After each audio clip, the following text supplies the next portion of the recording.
Chapter 6. My Father Meets a Rhinoceros. My father soon found a trail leading away from the clearing.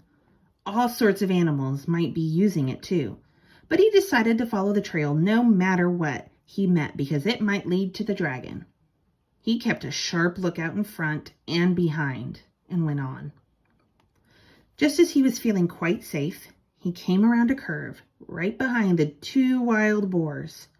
One of them was saying to the other, "Did you know the tortoises thought they saw Monkey carrying his sick grandmother to the doctor's last night? But Monkey's grandmother died a week ago, so they must have seen something else. I wonder what it was." "I told you that there's an invasion afoot," said the other boar, "and I intend to find out what it is. I simply can't stand invasions." "Me neither," said a tiny little voice. Me neither." And my father knew that that mouse was there too. "Well," said the first boar, "you search the trail up this way to the dragon. I'll go back down the other way to the big clearing, and we'll send the mouse to watch the ocean rocks in case the invasion should decide to go away before we find it." My father hid behind a mahogany tree just in time, and the first boar walked right past him. My father waited for the other boar to get a head start of him, but he didn't wait very long because he knew that when the first boar saw the tigers chewing gum in the clearing, he'd be even more suspicious.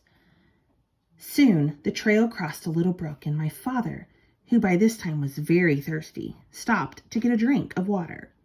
He still had on his rubber boots, so he waded into the little pool of water and was stooping down when something quite sharp picked him up by the seat of his pants and shook him very hard. "Don't you know that's my private weeping pool?" said a deep, angry voice. My father couldn't see who was talking because he was hanging in the air right over the pool.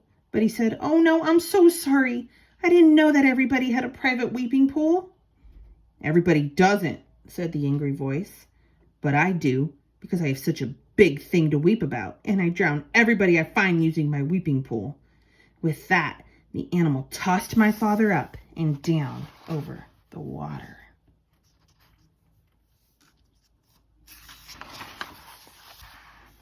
"What is that you weep about so much?" asked my father, trying to catch his breath, and he thought over all the things he had in his pack. "Oh, I have many things to weep about, but the biggest thing is the color of my tusk." My father squirmed every which way, trying to see the tusk, but it was through the seat of his pants, where he couldn't possibly see it. "When I was a young rhinoceros, my tusk was pearly white," said the animal. And then my father knew that he was hanging by the seat of his pants from a rhinoceros's tusk. "But it has turned a nasty yellow-gray in my old age, and I find it very ugly. You see, everything else about me is ugly. But when I had a beautiful tusk, I didn't worry so much about the rest. Now that my tusk is ugly too, I can't sleep nights just thinking about how completely ugly I am, and I weep all the time.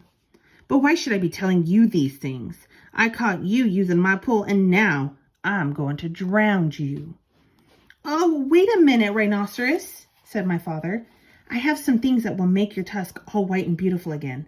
Just let me down and I'll give them to you." Ooh, I wonder if he really does or if he's tricking him like the gum. The rhinoceros said, "You do? I can hardly believe it. Why, I'm so excited."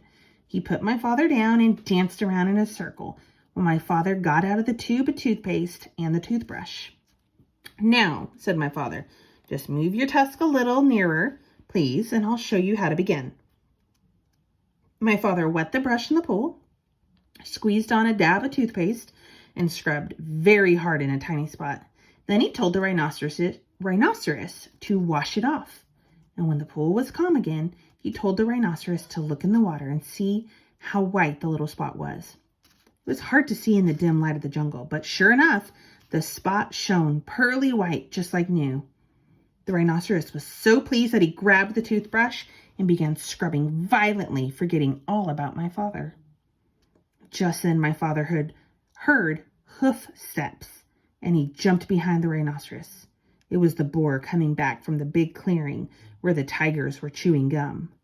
The boars looked at the rhinoceros and at the toothbrush and at the tube of toothpaste, and then he scratched his ear on a tree.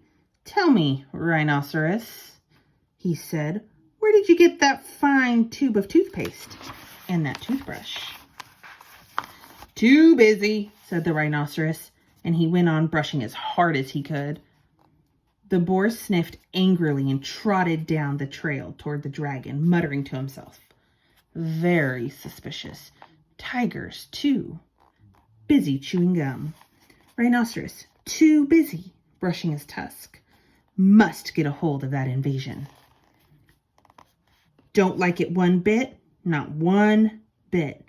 It's upsetting everybody terribly. Wonder what it's doing here anyway."